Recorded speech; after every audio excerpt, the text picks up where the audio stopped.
The heavens have always presented a challenge to man. Many secrets remain locked in space, secrets that have puzzled men for centuries. The search for knowledge about space is underway. Hundreds of scientific rockets and satellites have been launched. As the information is collected from space, it is made available to people all over the world. Already, startling and practical advances in many scientific fields have resulted.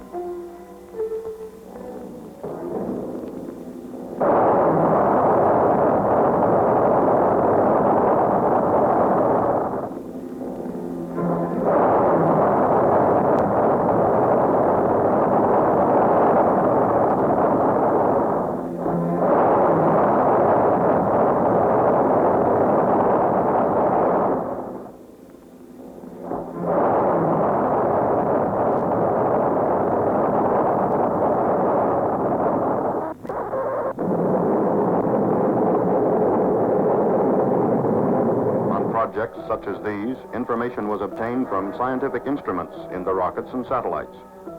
Now, man himself is to follow these mechanical devices. Cape Canaveral, Florida, May 5th, 1961. U.S. Mercury astronaut Alan B. Shepard enters his spacecraft. Very shortly, he will be on his way into space.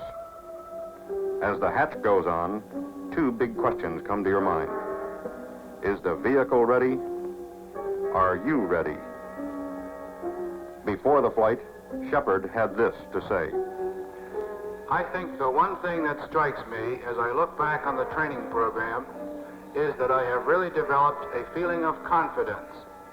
A confidence in the people with whom I work, a confidence in the systems with which I am dealing and will have to deal in flight, and of course, a confidence in myself.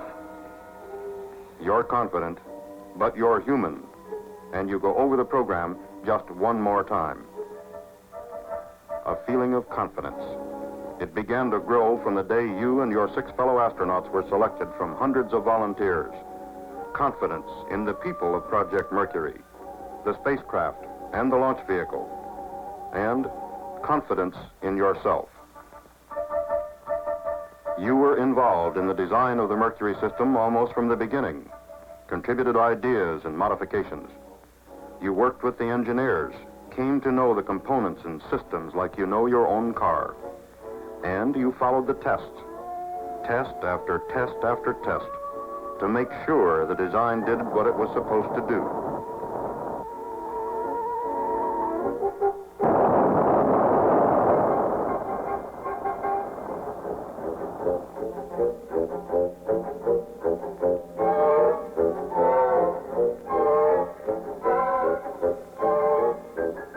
While research and development was underway, you went through almost 2 years of training.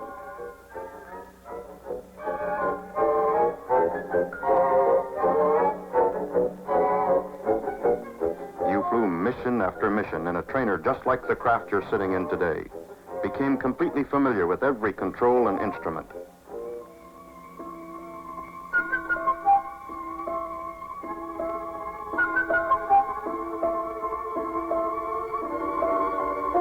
An academic program informed you and the other pilots on astronautics, space mechanics, and spaceflight, kept you briefed on all new developments in the project.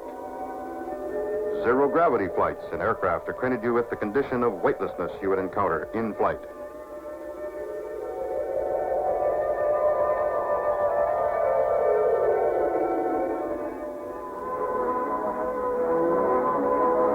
You got in a lot of centrifuge time, too. Today's flight won't submit you to any G-forces you haven't experienced before. The program simulated every possible situation. You know you're ready to react almost automatically.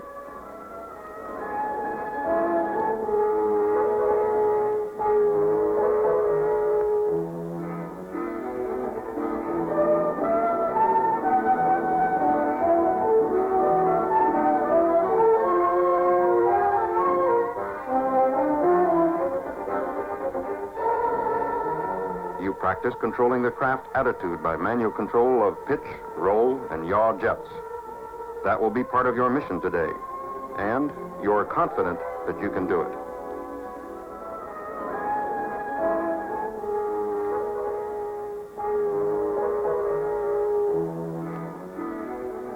piled up plenty of experience in the three-dimensional rotation.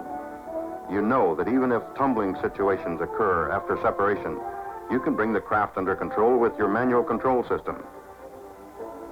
There were continuing flights in high-performance aircraft. They were important to you, too. You're an experienced test pilot. Flying is your business in any type of craft. You remember extensive training in escape and survival techniques.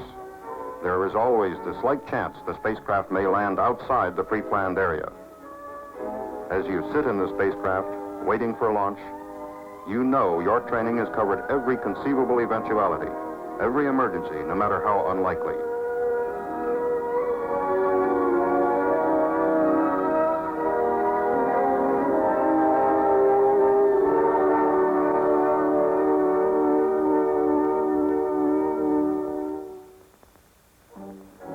As Project Mercury got underway, production of Redstone launch vehicles began at the Marshall Space Flight Center. Careful, individual production of vehicles earmarked for Mercury from the day the first bolt came into the plant. The Redstone was available, and with modifications it would do the job.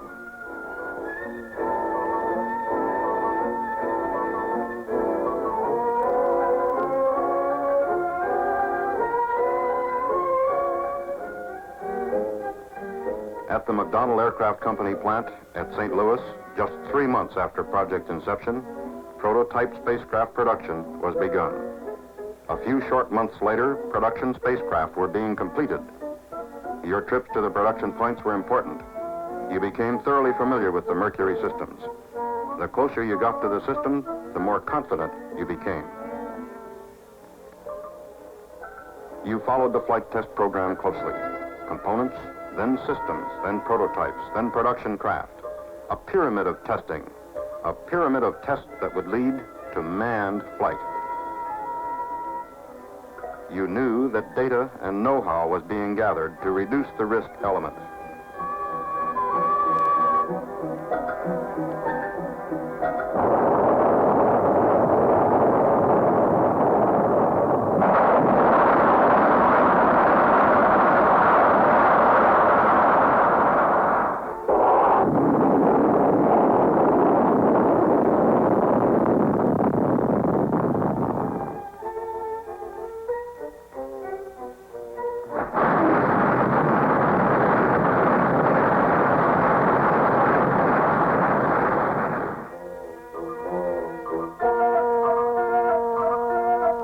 Every flight, the recovery forces were exercised. Procedures were developed to locate the craft and retrieve it. It became obvious that the craft would not be in the water very long after landing. A chimpanzee named Ham and 2 monkeys successfully flown in the spacecraft indicated the feasibility of manned flight.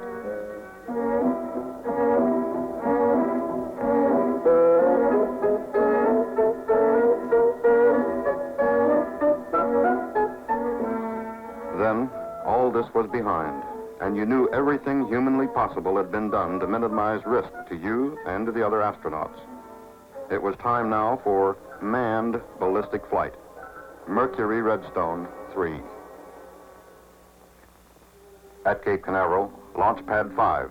Preparations for the MR3 flight began weeks before launch day. You went out and watched the Redstone slowly, carefully raised into place on the launch pad. You knew that you might be the pilot. For about 10 days prior to mating with the spacecraft, the Redstone underwent exhaustive tests, inspections, and simulated launch operations. This vital part of the mission, the launch vehicle, must be as near perfect as man can make it before the spacecraft is installed. You and your fellow astronauts followed the test program closely.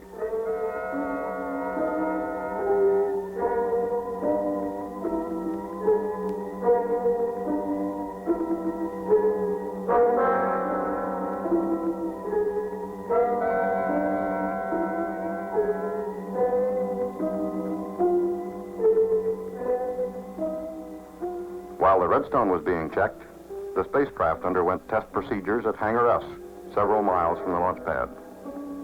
Test the electrical systems, the mechanical systems, communications, instrumentation, the sequential system. Verify flight readiness. You participated in many of the tests and checkouts yourself. You had worked closely with the vehicle for many months. If possible, you got even closer to it during the days just before launch. You worked with the Mercury engineers and technicians as they prepared the craft. The feeling of confidence in the mission became even stronger. Your fellow astronauts worked with the same team effort that had prevailed over the 2 years of getting ready. You couldn't be everywhere at once, but they could cover for you. And as you sit in the spacecraft, you know everything is as ready as it can possibly be. They covered the control center, the blockhouse, the launch vehicle, the tracking stations. They kept a finger on the pulse of the operation. The spacecraft was checked out in a pressure chamber capable of 120,000-foot altitudes to test the environmental control system. And then you were added to the system. You made sure that your pressure suit and the life support system were working properly.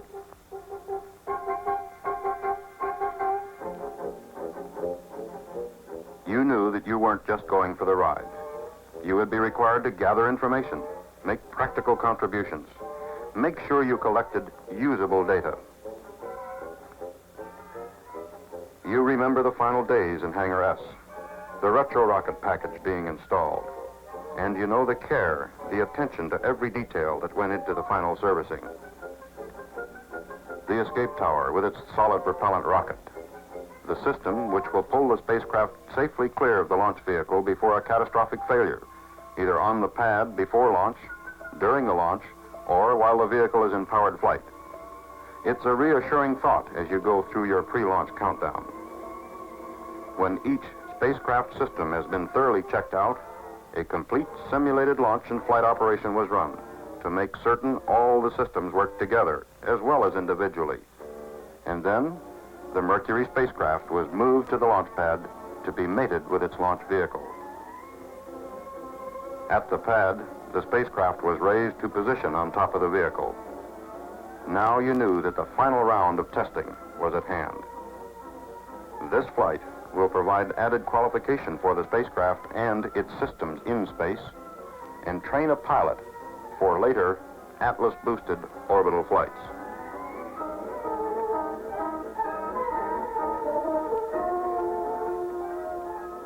After mating, the testing began to make certain the launch vehicle, spacecraft, and blockhouse worked together properly. The launch countdown was checked step by step, and the complete MR3 system was verified to confirm flight readiness. Complete flight missions from liftoff through landing, both for normal and for emergency cases, were flown electronically. The spacecraft was heavily instrumented to provide pertinent data during the flight. Throughout this period, all the elements of the mission made their preparations. Recovery forces, tracking stations, the Mercury Control Center rehearsed the mission again and again. You and your fellow astronauts rehearsed your parts, went through the procedures over and over. 3 days before launch, a go, no-go review board evaluated the flight readiness of all the mission elements: spacecraft, launch vehicle, pilots, tracking stations, recovery forces, everything. The decision? Go. The recovery forces were dispatched and on their way to their stations downrange.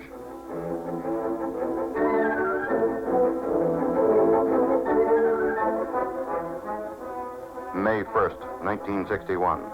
Less than 2.5 years from Project Mercury initiation. Countdown for a manned flight was in progress. That's a day that you will never forget. MR3 followed a split countdown, about 4 hours the first day, a little over 6 hours the second day. This procedure helps reduce personnel fatigue. Hydrogen peroxide fueling.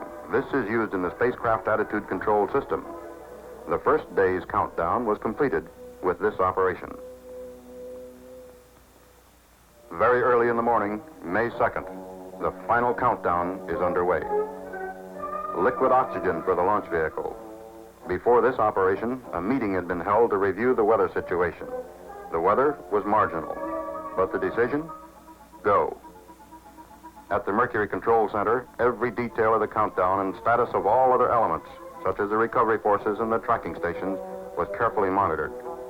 The Mercury Operations Director manages the entire flight from the center.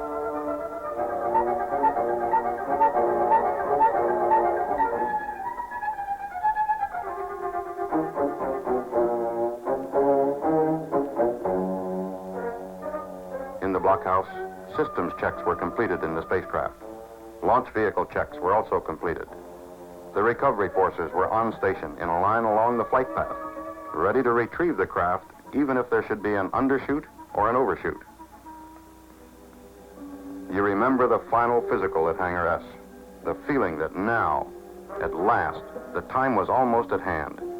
And you remember the feeling of confidence that you had, confidence that all systems were ready, and that you were ready too. Before leaving the hangar for the launch pad, you had sensor leads attached to your body. These leads would provide telemeter data on your body functions and reactions during the flight. Mercury flights are designed to provide comprehensive information about man during space flight, information that can be used by people all over the world in their own research projects. And then it happened. You remember the letdown feeling you got when the squawk box gave the word. Test number 108, MR3, was scrubbed because of weather. A letdown feeling, yes, but it was reassuring to know that the mission would not go unless everything was right. Then it was Friday, May 5th, 3 days later, and the countdown was proceeding again. You remember the feeling you had that this was the day. There'd be no scrub today. The mission would go. You remember the ride to the pad in the transport van. You had rehearsed the procedure before, taken the ride to the pad, and climbed into the spacecraft. But this time, you knew it was the real thing.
A feeling of confidence. As astronaut Shepard goes through the pre-launch countdown, he knows the system is as ready as human effort can make it. Doctors in the Mercury Control Center and the blockhouse monitor Shepard's physiological status during the countdown. Astronaut Gordon Cooper, assigned to the blockhouse during the launch operation, stays in direct voice contact with Shepard.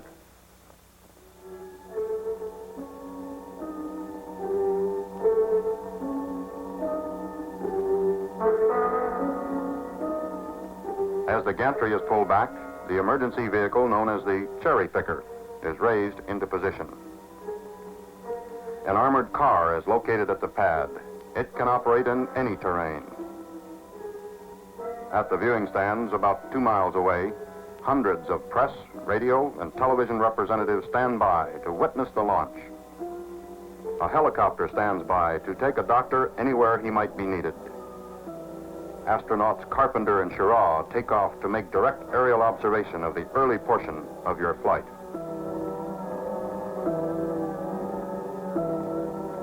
An amphibious vehicle is standing by, ready to move out if necessary to make a close-in recovery.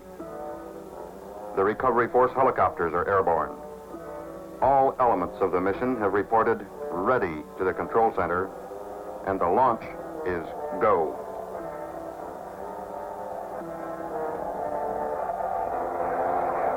Okay, to resume the count. Roger, ready to resume the count. SPE, I'm going to turn it over to Stoney, verify. Resume the count. Okay, Stoney, take it over. Roger. 5 seconds. 7, Stoney, on your room. 7, loud and clear, Stoney.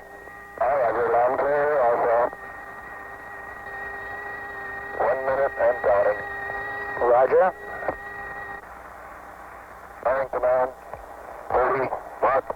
Roger, periscope has retracted. At confirmed periscope to cut. Main bus 24 volts, 26 amps.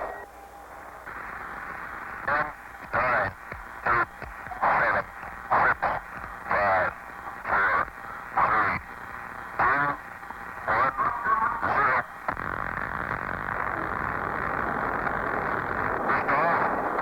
All right, lift off and the clock is started.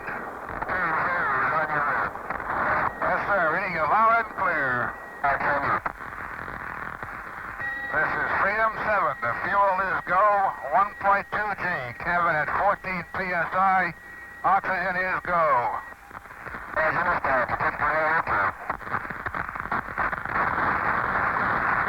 Cabin pressure is holding at 5.5.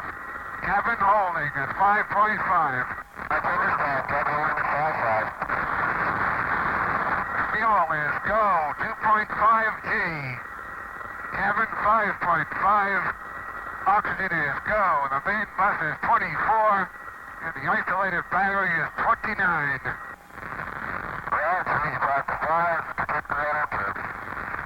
Seven here. Fuel is go, 4G. 5.5 cabin. Oxygen go. All systems are go.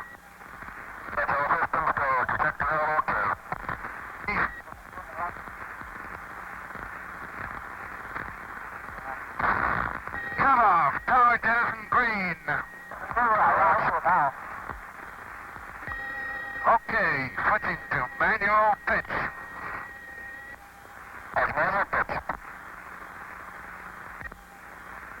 Pitch is okay. Switching to manual yaw.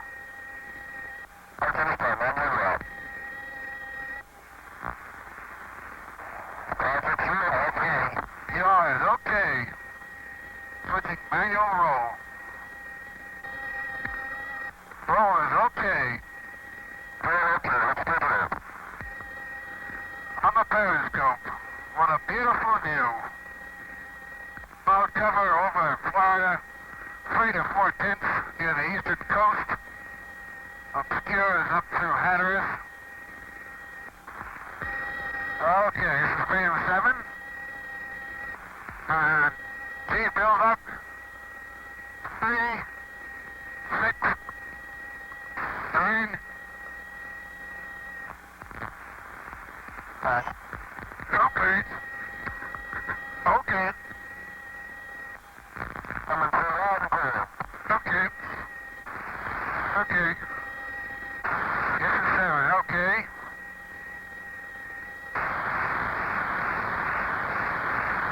$45,000 feet now. Roger. The drogue is green at 21. The periscope is out. The drogue is out. Okay, your drogue deploy. I've got 70%. Auto, 90% manual. Oxygen is still okay. And green. Main chute is reefed. Main chute is green. Main chute is coming unreefed and it looks good. The main chute is good. Rate of descent is reading about 35 feet per second.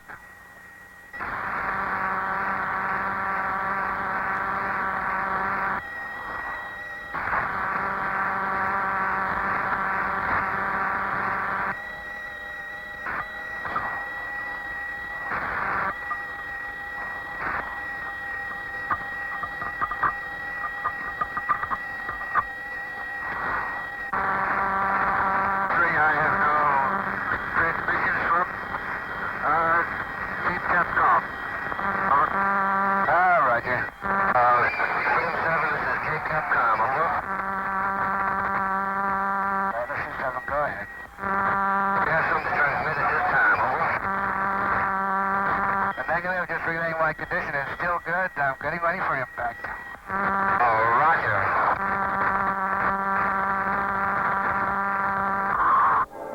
MR3 followed a normal ballistic arc, peaking at about 115-mile altitude.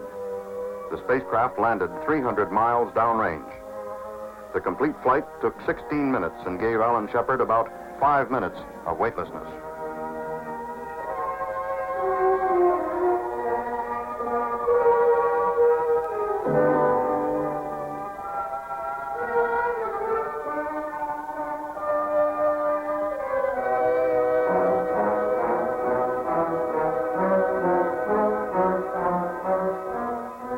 Just 11 minutes after the spacecraft landed, Shepard and the craft were on the Lake Champlain. Complete and detailed information on the flight and on Alan Shepard was recorded from launch to recovery. Information to be made available to scientists and interested people the world over.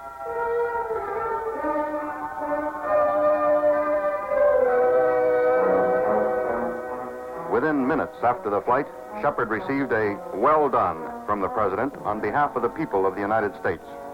A "well done" accepted by Shepard as a representative of all the people in Project Mercury.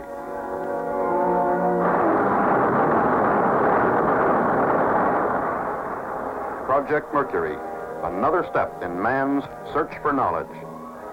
Freedom 7, another step toward man in space.